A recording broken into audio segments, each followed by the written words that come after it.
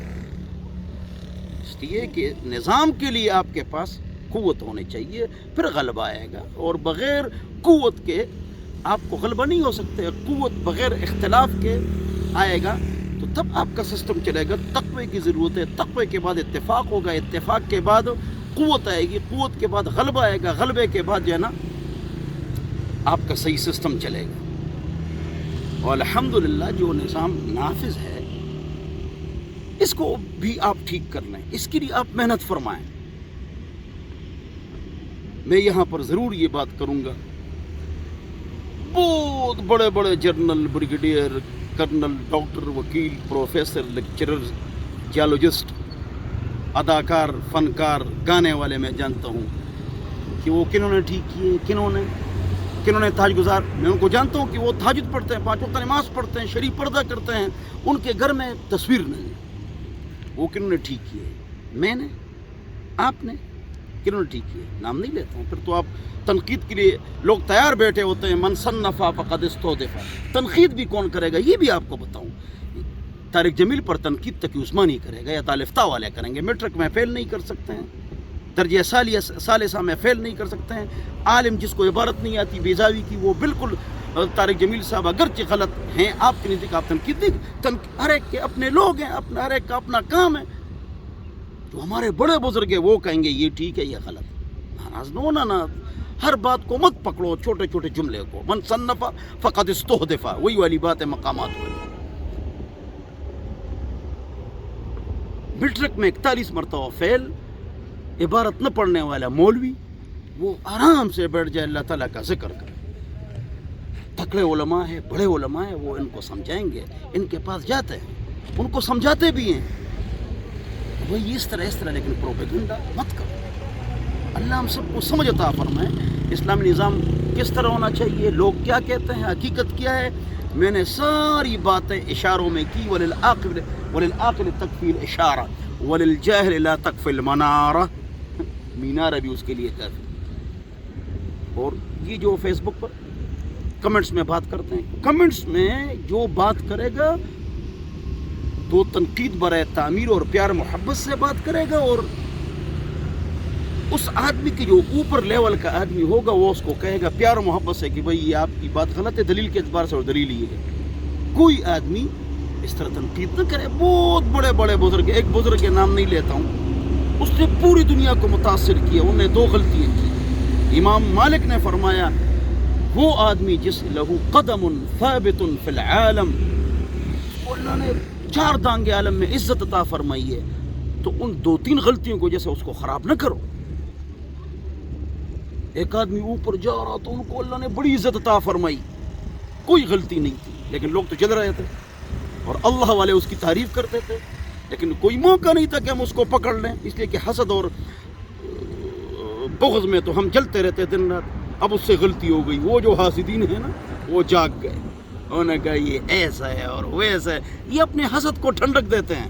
وَنُذِيمُهُمْ وَبِهِمْ عَرَفْنَا فَضْلَهُ وَبِضِدِّهَا تَتَبَيَّنُ الْأَشْيَاءُ۔ وہ ایسے لوگ ہیں جنہیں پورے 4 دانگے عالم میں محنت کی ہے۔